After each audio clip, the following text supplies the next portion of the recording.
Welcome back to the OpenAI Codex CLI course.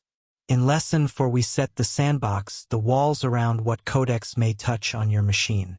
The sandbox flag picks a file system and network policy, from read-only to workspace-write to full access.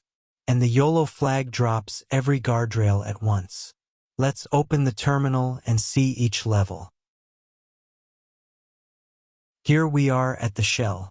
Let's walk the sandbox levels, then look at what YOLO really means. We launch Codex with the sandbox flag set to read only. In this mode, the agent can read files to understand your project, but it cannot write, cannot edit, and cannot reach the network. It's the safest way to let Codex just look around. Next, we bump it up to workspace-write. Now the agent can edit files, but only inside the working directory you started in. It's the practical middle ground, enough freedom to make real changes without touching anything outside your project.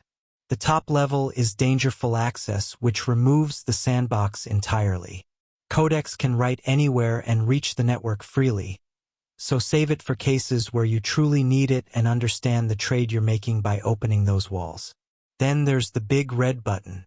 The dangerously bypass flag, aliased as YOLO, runs with no approvals and no sandbox at the same time.